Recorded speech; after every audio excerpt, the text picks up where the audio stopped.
St. Mark's Cathedral acknowledges that we gather on the traditional land of the first people of Seattle, the Duwamish people, who are still here.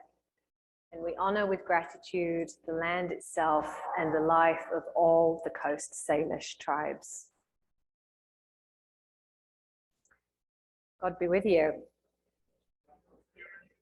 Let us pray.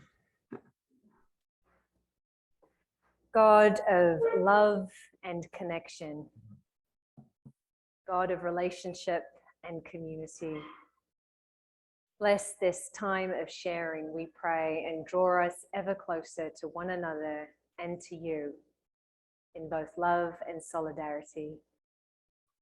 And keep us always receptive to your presence in the words and experiences and in the stories of our neighbor. Be with us in our learning. In Jesus' name we pray. Amen.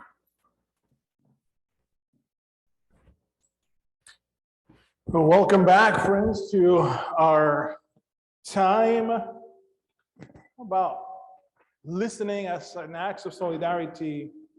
And last week we had a lot of talking from Lindsay and I about listening. And today there'll be an opportunity to actually put that into practice, have some listening into practice. And it will happen in two ways. It would happen by listening to some stories on the screen, and also by you coming together in a small group to share some stories. Okay? Lindsay might say this, it's not really about the story, it's about the process of listening.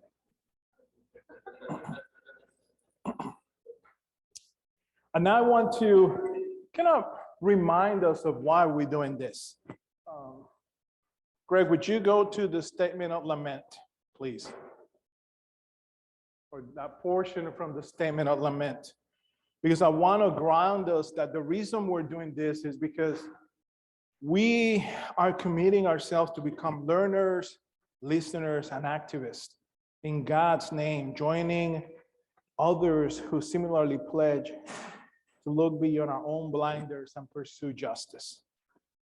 And we did, part of our conversation last week was about becoming aware of perhaps some of our own blindness. And I'm reading from the statement of lament. This is, the laments are not numbered, they're bulleted, but it's 1, 2, 3, 4, 5, 6, 7. So bullet 7th of the lament, it says, we lament the systems of white supremacy, white exceptionalism, white privilege, and the patriarchal, misogynistic, cisgender, heteronormative, and ableist ways present in the church that have caused and condoned people to be viewed as less, inferiors, or unworthy, rather than as an equally beloved children of God, made in the image of the divine. And last week, Lindsay led us in a conversation around some of the, perhaps some of the values of white culture that could prevent us from engaging with listening as solidarity. That was not the fullness of what white culture is, but it is basically some of those things that prevent us, some of those values that prevent us from equally recognizing God's belovedness in others and the dignity of every human being. Greg, would you go to the next one? I want to also remind us that this is part of our baptismal identity. There are these narratives, and perhaps these are part of those narratives. These narratives that come out of white supremacy, white exceptionalism, of patriarchy, of misogyny, of heteronormative and ableism that distort and corrupt the stories that God's beloved children come to believe about themselves that shape their lives. And it is for us, and we commit, I will with God's help, we commit with God's help to strive for justice and peace among all people, and to respect the dignity of every human being. So it's a recognition of God's divine life in each other. That in the way that we listen to stories that might be stories of pain, of experiences of sexism, of racism, that in the way we listen to each other, affirming their dignity, we're making space for their voices to be heard and for them to actually live into that reality of God's beloved people and us in our own stories as well. And it's also grounded in the many stories in Scripture that we can use our imagination and see Jesus not just talking to people, right? Like when we go through the Gospels, the Gospel have this thing of Jesus saying. But there you can, it doesn't take too much to imagine and recognize that most likely Jesus also listened. There's this woman at the well. There's this story of Nicodemus, Zacchaeus, that Jesus also listened to them. And as people who are following in the steps of Jesus, there's the invitation for us to also listen and being attentive. So we will have an opportunity now to listen to some stories via the video, and then we'll have some conversations about those videos. And not so much, again, it's not so much about the stories, but about you as a listener, about the process of listening. Now, the stories, they're meaningful, and they would raise some thoughts and feelings. And I want to invite you to be aware of those, to be attentive. What kind of reaction you get? What did these videos inspire in you? What is your reaction? What is your response? There's a very big difference between a reaction and a response. Is there a physical sensation? What are you thinking? Did you find yourself being distracted? Were you curious? Did you find yourself wanting to tell that person, you know, you could solve the problem if you do this or that? And then after we have that opportunity to watch the videos, have this conversation, then Lindsay will lead us an opportunity for us to gather and to listen to one another. So Greg, would you please play the first video?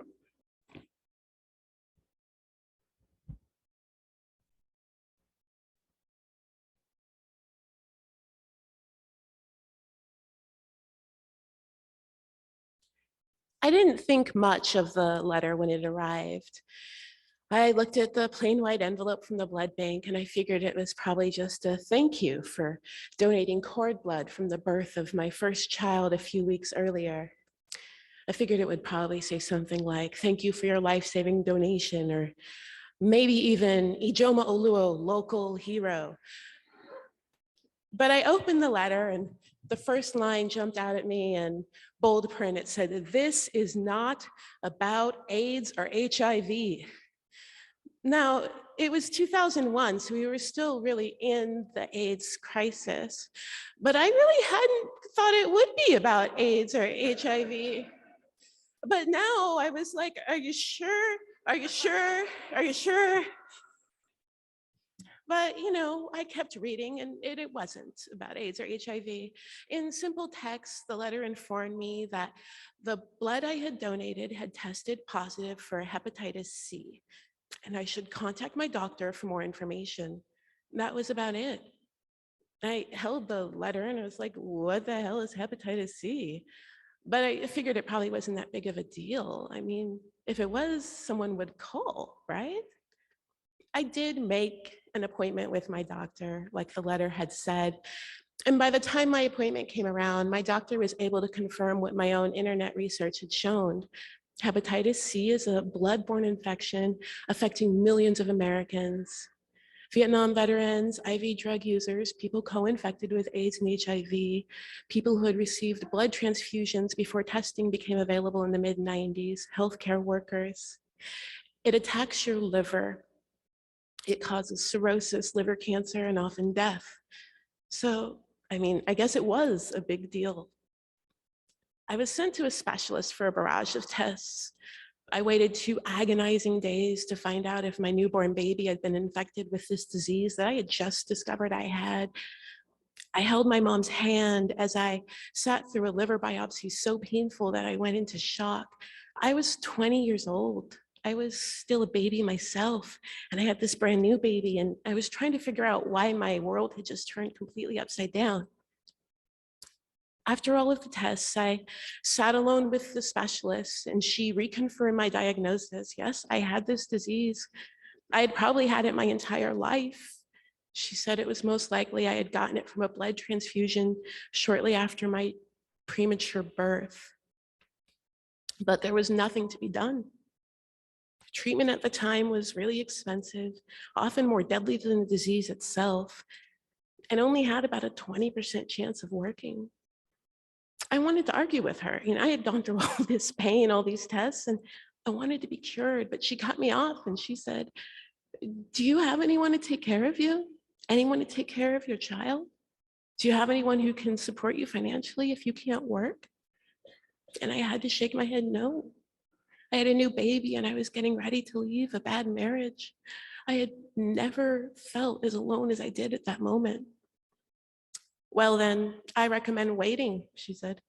"I mean, there's likely to be better treatments down the road, and I don't think you'll die before then." I was sent home to deal with my new reality, and I dealt with it the only way I know how. See, I'm a talker. I am a walking overshare. So I just started telling everyone. I was telling my friends, I was telling my family, I was telling old like high school classmates, I was telling my coworkers, I was telling my neighbors. And the response I got was confusing. It was underwhelming, to say the least. But I'm stubborn and also I really can't take a hint. So I just kept talking about it. One day, a coworker pulled aside a close teammate of mine and he said, "You have to tell Ijoma to stop telling people about her Hep C. It's not something she wants people to know about. It's a disease for dirty people." See, you know, Hep C is a disease you get if you use dirty needles or have risky sex. If you get it, it's because you deserve it and you deserve the shame that goes along with it. I stopped talking to people about it. For the next decade or so, I lived in fear that this disease would pull me away from my precious babies, but also fear that I would be found out and I would be cast out. Not only would I would die alone. This fear was reconfirmed every time I went to a medical provider.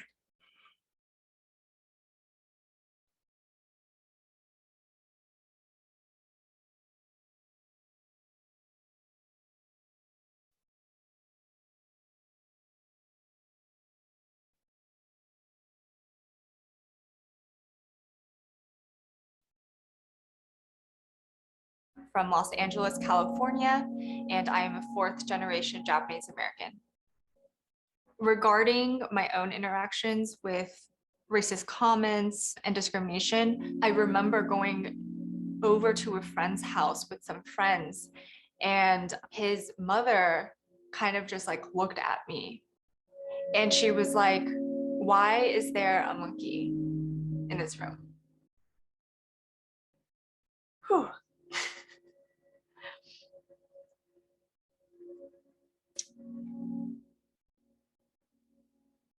I remember like going home and telling my father this, and he was so upset. But I didn't say anything, you know, because I didn't know like how you were supposed to respond. There's a story of when I used to ride the school bus early in the morning. For 3 months straight, I would just throw up. And I didn't know what it was.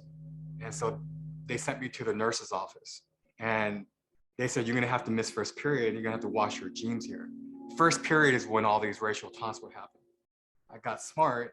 So every time I would throw up in the morning before first period, I would throw up on my clothes intentionally so I can miss first period and the racial slurs that were thrown at me. One experience that I had when I first kind of starting, it was one of my first, I guess, lead roles on the stage. And there was this one point where I was in the middle of a very long monologue. It was like 3 minutes or something. And someone in the audience kept chanting Ching Chong for like the entire duration of the monologue. And it was so shocking to me because you know, obviously I'd experienced racism and I've experienced things like that in the past, but never when I was performing. I can't see it going away anytime soon. It's so much a part of, you know, at least my daily life. I'm constantly reminded that I am Asian. I guess during middle school is probably one of the toughest times, especially when my grandma would be the one, you know, making lunch for me, and I would open up my lunchbox and all my friends would be like, ew, what is that? What are you eating? That smells gross. I just kind of felt ashamed.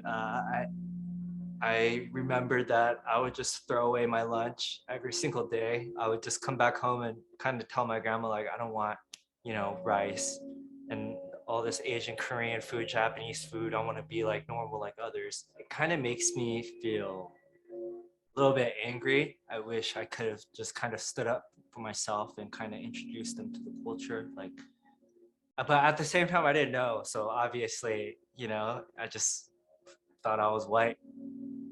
So the conversations with all these hate crimes do come up with my friends just because it makes us worry about our parents. There's always that constant thought of what's gonna happen to my mom if she just walks alone in the streets of LA. You know, you just never know what would happen. And it's just heartbreaking to see that there are people like that exist. So my last name's Ho, and the jokes were endless. It wasn't something that I would go home and try to explain to my family. I never said anything to them that, hey, this is happening, and you know, it's hurting me, because I don't know if I registered it like that. It sucks thinking about it now, but I let it happen. If I leaned into it, it hurt less. Like, yep, that's me, Ho's here. It didn't work. You know, I felt terrible the whole time, but externally was me laughing with them, trying to laugh with them instead of being confrontational. I do believe that if that pain was taken away, I feel like maybe I would have been more courageous to, you know, pursue the things that I loved earlier on in life. For anyone, it doesn't matter if you're Asian or Black, Latino, it doesn't matter if someone attacks you at your core and you're just taking it day after day, year after year, what that does to you tomorrow, the years after, trying to let go of some of these stories in my head, it's so hard. So my experience growing up with racism as an Asian American, when you asked me that question originally, I was like, I am not even sure what to say. Have I experienced racist things? I remember in high school, people called me a banana, yellow on the outside, white on the inside. But what I thought was actually more interesting when I started to think about my relation to these racist acts was that I actually embraced them. And I didn't think that they were racist because I wanted to be accepted. I wanted to feel good about being like everybody else, like being white. And then I realized when you actually made me start thinking about it and how kind of sad that really is, that I have to be that token Asian, or that I have to embrace these things in order to be successful. I don't know how to feel because I feel shameful, you know, like I feel bad that I don't know, that I am not more Asian, you know, that I don't want to embrace it because it won't make me fit in, or it won't make me be loved, or it won't make me feel protected. And I know that my deepest fear is like that. I feel that I need protection from the world. There's a sense of numbness in reality.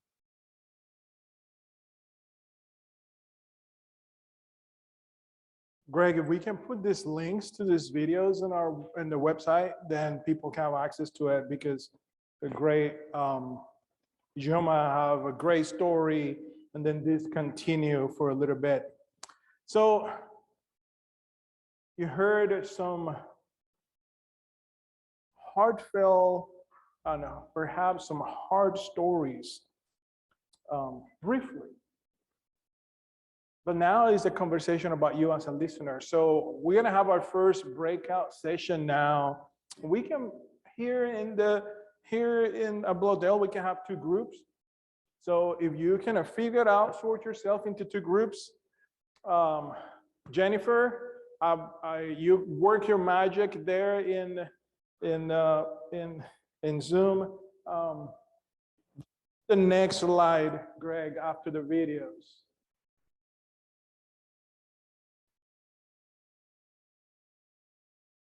The next one. So in small groups, have a conversation, and you don't have to go through all these questions because you don't have that much time. But what was your physical response to the stories? Not just a singular story, but the stories, or you can pick one if you want to. What was going on in your mind as you listened to the stories? What do you notice in the way the storytellers told their stories? What words or images stayed with you? Did you experience any distraction, any defensiveness, any reactivity when listening to the stories? And how could you tell? See, I'm not asking about the content of the stories. I'm asking about you as a listener. So in Bloedel, just make it 2 groups. In Zoom, Jennifer is putting you in groups, and we're gonna go through these questions, and there's about 7 minutes or so for you to share, okay? Let's do that now.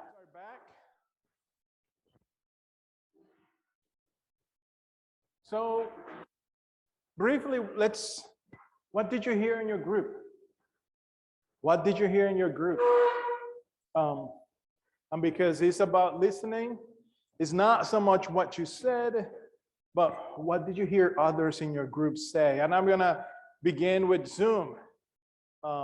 If there's somebody from the Zoom land who wants to share, what did you hear in your small groups?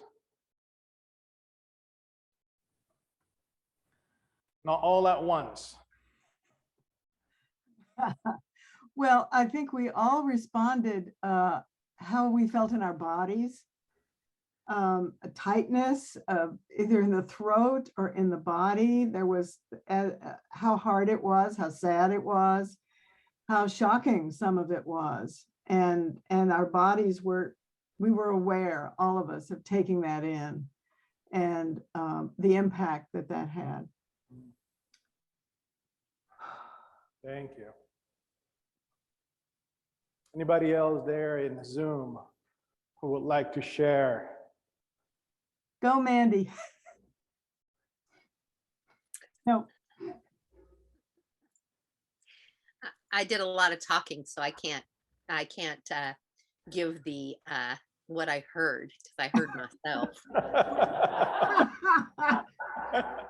Thanks though, Elizabeth, for the handoff. Okay.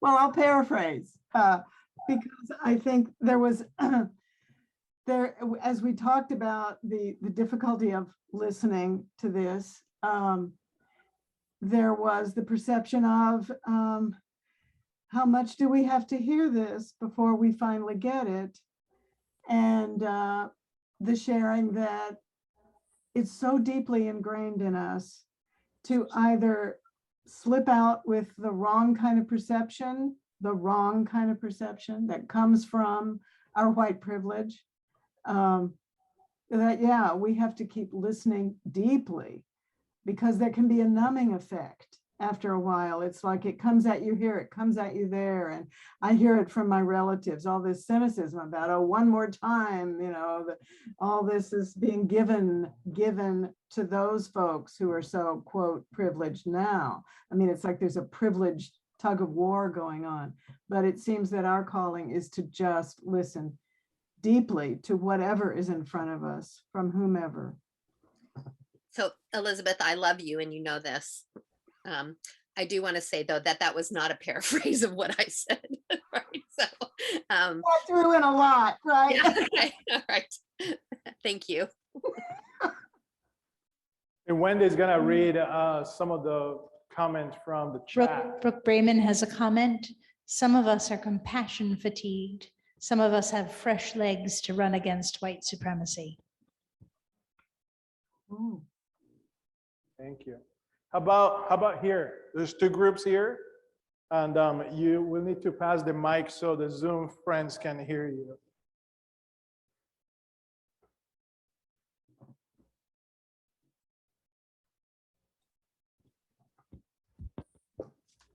Well, I don't want to be spokesman for the whole table, but one of the physical reactions I felt was a feeling of being kicked in the stomach. That's not that I felt that I was the target of anything, but rather that was the way empathy hit me. Some people expressed a desire to cry when they heard the pain in people's voices. And actually, one of the questions that came to my own mind was, were the people feeling so powerless that they couldn't speak out? And that was addressed by some of the storytellers. The first speaker had a particular experience, and I thought it was interesting. Her experience of having a coworker tell her some of the ways in which her story came across to them, that Hep C was a stigma, and that it was caused by something dirty happening, and that implied that she was dirty, that she'd done something wrong, and that it was shameful, and that this was making people shun her. And in all cases, I could feel the pain of being cut off from people, not being accepted, not feeling loved. Anybody else in this table? So Wendy doesn't have to do the keep going and coming. I mean, she get her steps on her. Yeah. No, I agree with some of what I heard the table say was about the physical reaction, which we also mentioned in Zoom, that visceral, as you said, kicked in the stomach. And also what I heard is people around the table relating to times that either they themselves have been bullied or they'd seen other forms of bullying. And it wasn't necessarily racial, but this trying to draw a parallel, trying to somehow relate, even though it's not racial bullying. Thank you. How about this group over here? What did you hear? What was said in your group? What did you listen? In our group, I think we had similar kinds of kind of embodied sympathy, empathy sorts of responses, feeling sort of in the voices, the gestures, even the breath of some of the speakers as they're telling these painful things. But I was also struck by what did and didn't distract us. There were some things that folks were like, some at our table were like, oh, this was really distracting. And others were like, oh, I didn't even notice that part. And, it's a reminder of we all watch the same thing, but it lands so very differently. You remind me of the bear from last week, right? We have this video of the bear that will see what we want to see or what we're told to see, and there are other things that we don't see. Anybody else from that table? We also, I don't know if I was as profound. I think we've comments like, oh, we didn't know that Ijeoma had hepatitis C. Like it was, I mean, there were sort of just very mundane things like, as Katie pointed out, we've read her books, but she never mentioned it. And so we found ourselves distracted by things like that, but just surprised. That's a very good observation in terms of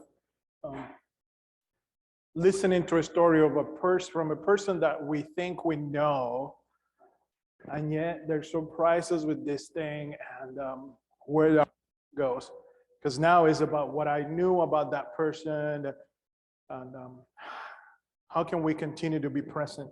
I know that for me, I'm a fidgety guy, so I need to figure out what to do with my hands and how to stay still when I'm sitting, because I know that I begin to get antsy, right? Like I realize that my body have this kind of energy. I'm breathing, figure it out, slow myself, I'm breathing. It's important. The subjects of the stories were different stories. And we can just go into, like we can raise our fist as activists and we want to do something, or we can want to learn more and follow that pattern of the more I learn, the more we can change. But there are times in which it's just about holding the space for a person to share a story and for us to receive it honestly and openly and recognizing. So my hope is that you're beginning to, when you have this times in which you're listening to stories like this from your neighbor, from a friend, from someone that comes here and sit here with Steve on a Sunday, that you begin to become aware, how are you listening? How are you listening?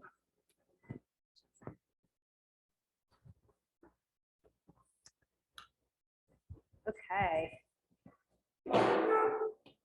So just dipping back very quickly into last week's conversation, we talked about some of the values and the attributes of the dominant culture that make us very good at some things like building complex systems and entrepreneurialism and things like that. Makes us very good at that, but not necessarily very good at listening. Remember that? So just kind of before we go on to this next portion, over the course of your week, any noticings? Were there any opportunities to be mindful of that conversation? Did you notice anything in your interactions with others over the course of the week? Anything come up for you?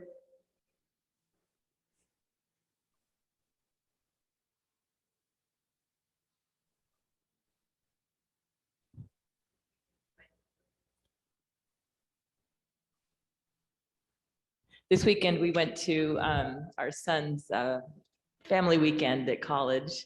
And at one of the events was actually a discussion about leadership courses that all the students take. And our family talked about leadership, well, everyone was talking about leadership attributes. And one of them that came up was listening and how that was such an important leadership attribute. And I just thought it has been coming up a lot this week, and that was fun. Interesting. Yeah, interesting. Thank you.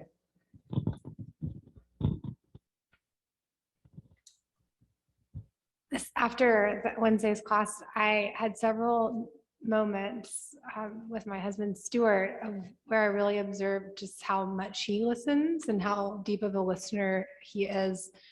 And it would be in very subtle details that he would put together from my rambles of the day. And he would make a connection, and I just was blown away that he remembered that, or he was listening to that, or that I even said that. And it really made a difference in how I felt heard. And it wasn't something life altering, but it was very, very acute. And I thought about how I don't often mirror that.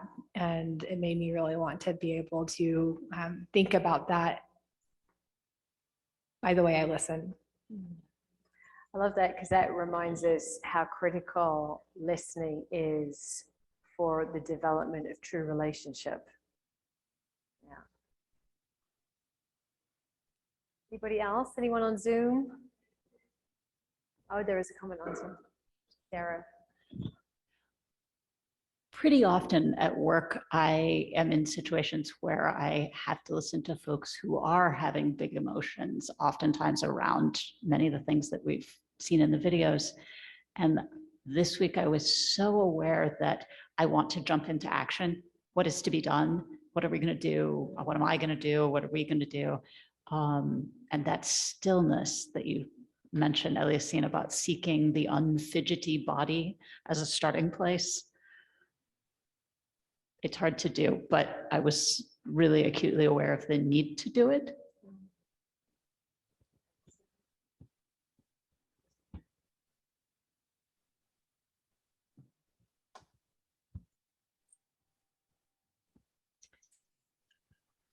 Brooke Braman says, it's different when we're listening in solidarity to a neighbor we interact with in our ministries versus a professional storyteller or a video produced to educate about discrimination and hate directed at a population. There's a different agenda. That action bias is real.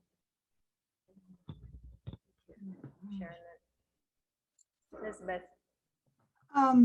My granddaughter sent me this incredible video by an African author, a woman, and it was called The Danger of a Single Story.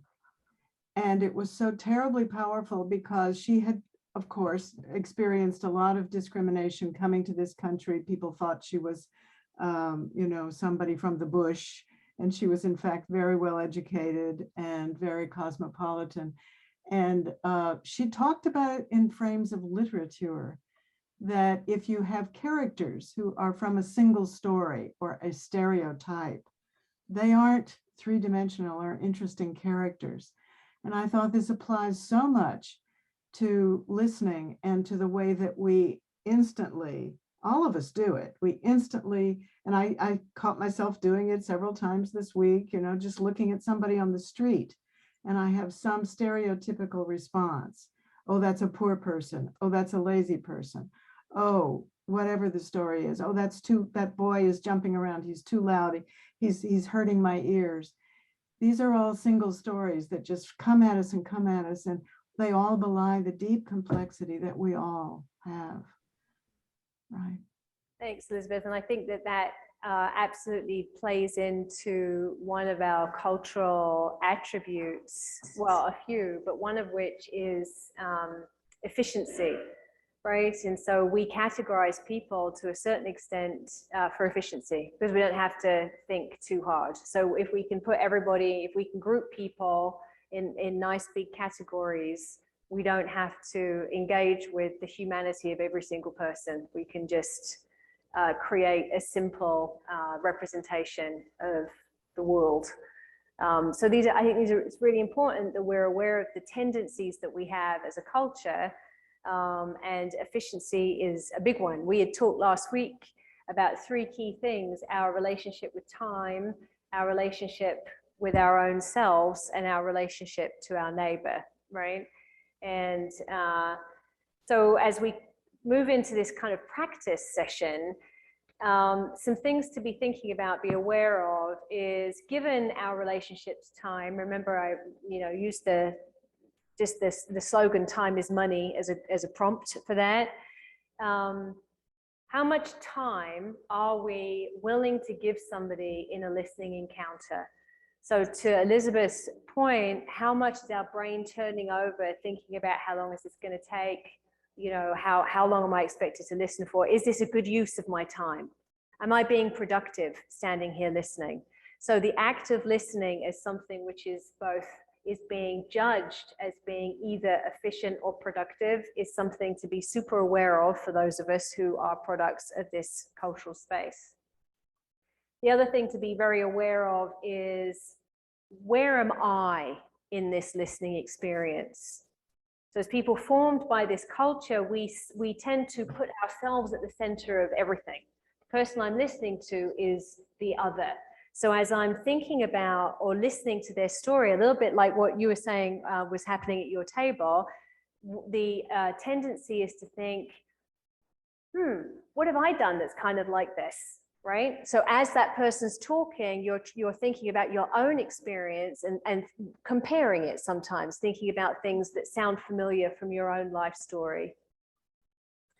What have I experienced? What can I maybe teach the other person from my own experience? So what can I share back because of the way that it played out for me? What would make it a valuable kind of share back experience from something that I've done in my life? Again, that's putting ourselves at the center of the listening experience. And again, it's just, I'm not putting any value judgment on it. This is just a byproduct of our cultural space, right? Because we place an awful lot of emphasis in our culture on individualism and autonomy. So when we're listening to somebody else, we're thinking about our own experience as somebody else's experience is being shared. The last one is, how do we relate to the person who's sharing? Are we thinking about what we're going to get out of the listening experience? So oftentimes when somebody starts talking, it's, what are they going to teach me, right? What am I going to get out of it? Are they going to make me laugh? Are they going to tell me a very sad story that will make me cry? But these things are things that have an impact on me, right? I'm waiting to know what is the thing that I am going to get from this listening exchange.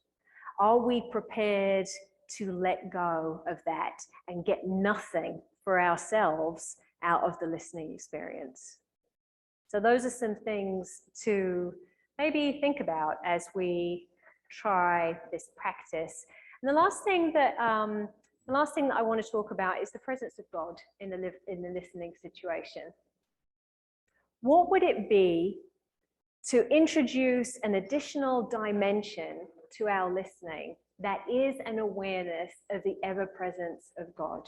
So rather than thinking about whether it's productive or efficient or whether I'm going to be able to get anything out of it, recognizing that the act of being with someone and listening to what they have to say is enough. You don't have to do anything. You don't have to even process it. You just have to be present to it. And how does that experience potentially give you somewhere to explore if you envision or encourage awareness of the reality of God in that listening situation?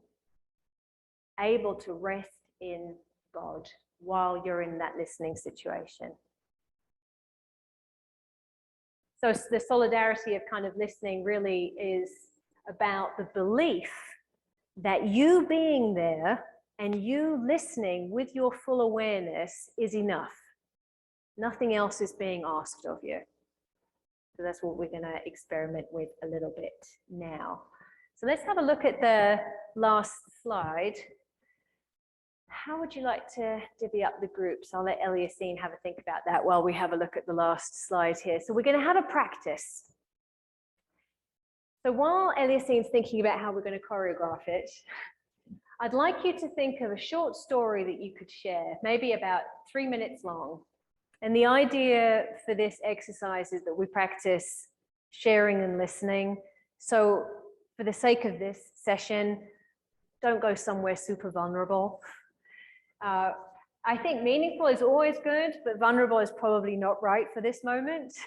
So thinking, I don't know, is there a meaningful story about your relationship with St. Mark's? Where am I? St. Mark's.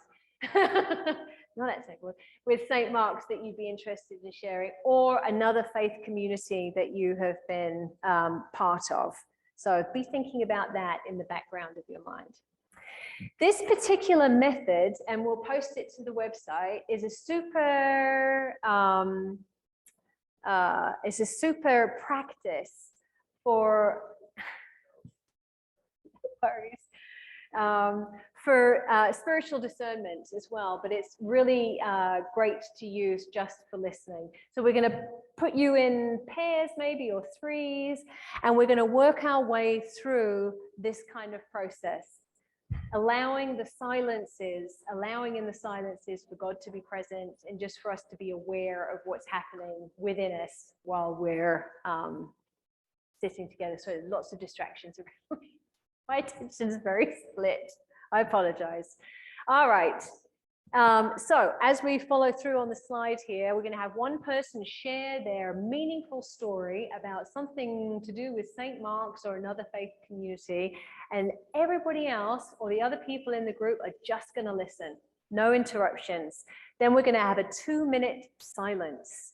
And this is an opportunity to think about what you've just heard, think about what it feels like just to listen, and be aware of all of the responses that you had turning over while somebody was sharing the story.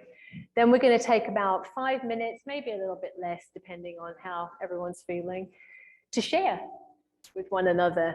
And then we'll have another little silence, and then we'll shorten this at the end, maybe just to 3 minutes to give it a go. So has everybody been thinking about a story they could share? Eliasine, what do you think about the best way?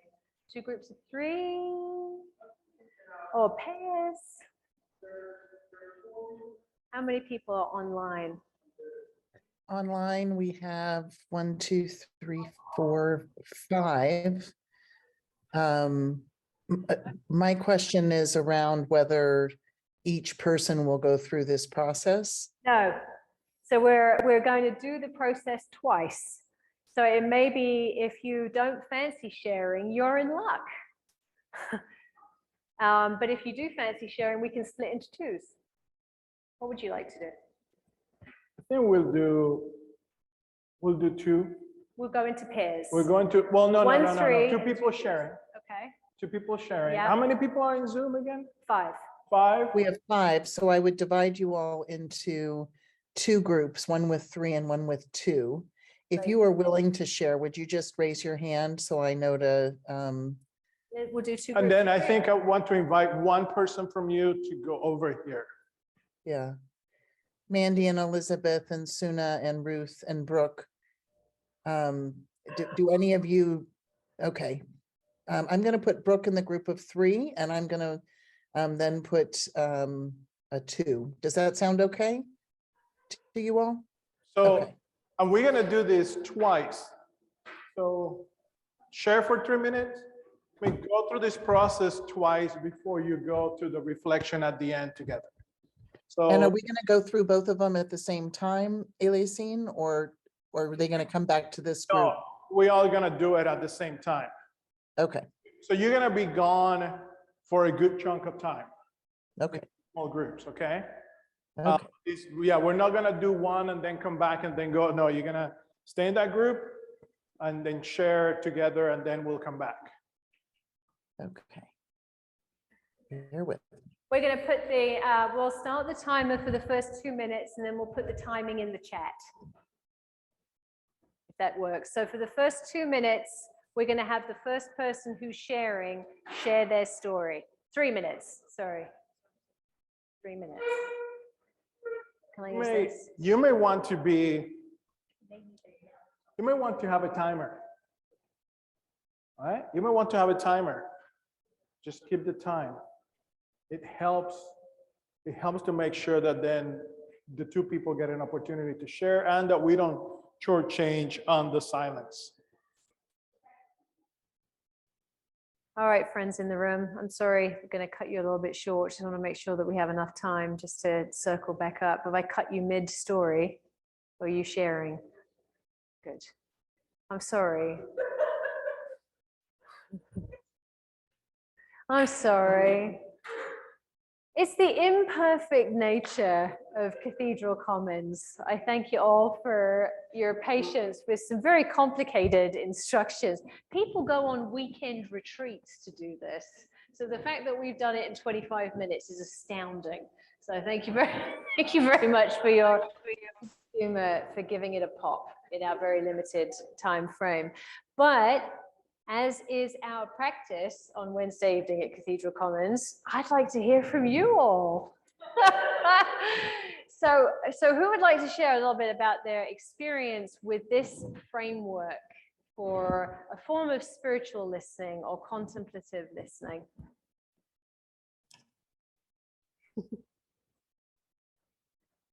I know, I'm going to be. Ruth. Okay, can you hear me? So my experience was, well, the experience of after I told my little story, having some time, the space to just kind of let it sit there, as opposed to that somehow there's got to be some, the right response afterwards. But the response that I got from my partner, Elizabeth, was she picked it up. She picked up what it was that I was feeling and that I had experienced of something that, and then when with the space that I had was, I discovered in the telling of it, I liked myself more. I mean, I liked what I was able to share and discovered that it was good for me. I don't know. It just,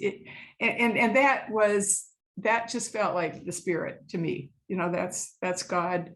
That's love, which is to me how we experience God.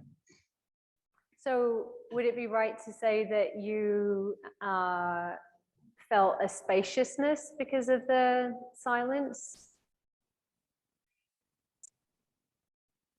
Yes, because you didn't have to fill every moment. Yeah. You could. There's more of a permission to just be there with it. Yeah.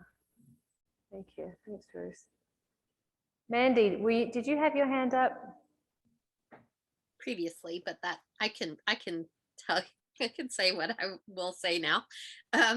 For me, the experience was, and we had two modalities. Brooke is chat only, and not face-to-face. And so I thought that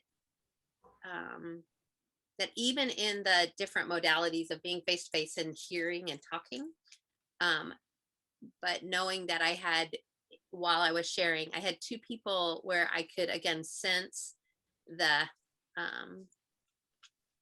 heft of it. And I don't know if that was internal and projecting and feeling it, or again, I believe that God was present in that. And so there was heft in it, right? And it felt important, and held. And I think I felt held. That's what I'm saying. Thanks, Mandy. Thank you. How about in the room?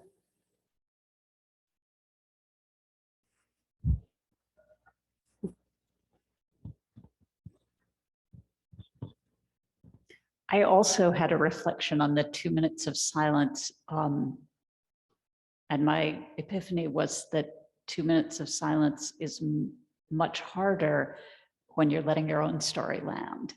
And I was much more fidgety and sort of not contemplative in the silence after I told a story than I was with our other story.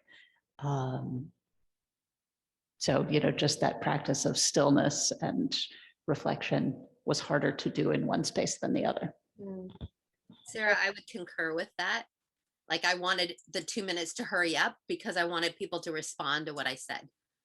It was hard to hold the space and like, what are they thinking? What is the thing? La, la, la, la. So, yeah. Super interesting. Yeah. There's a comment popped up on there. Yeah, it was just me saying that sensation of sharing and then having to sit with the fact that you just shared and feel all the feelings. Brene Brown calls a vulnerability hangover. And And the only thing you can do, like other hangovers, is just to breathe and ride it out, hydrate. Not that I have any experience with that, but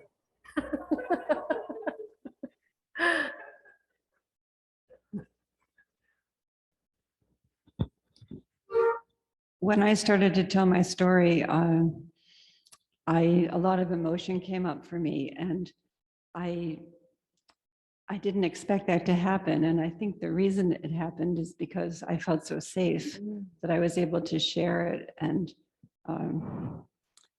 it was about a fire that I experienced. And it was interesting because at lunch, at dinner, there was a conversation that started about candles and fires and burning things. And that's when it started, my memory about the fire came up, and I hadn't wanted to think about it, but now I think that's why it happened, because then I was able to talk about it more and feel some of the feelings that are still there. Thank you. Thanks for sharing that. This was just a really quick. Ooh, was that me? No, that wasn't me. That was just a really quick exploration of one way of practicing a fullness of listening, a way of listening that encourages us to be aware of the presence of God in all of the gaps between the words, the gaps that are the silences. God as the container of the conversation, as a way of drawing us away from those habitual responses that we're so familiar with after a lifetime of being shaped by a space that places high value on our own experience over everything else, that places high value on the productivity and efficient use of our time, and places high value on what it is that we're extracting from people that we're having conversations with. So I hope you'll click through. We'll get that slide posted, because it's a really great thing to practice. And maybe at some other point in one of our group gatherings, we'll circle back to this later in the year and have another pop at it with plenty of time and greater clarity of instruction. But I'm very grateful for everybody giving it a bit of a go. So with that, and given that it's 8:15, I want to thank you all very much for joining us this evening. And I would like to offer us a prayer to end our time together. God be with you.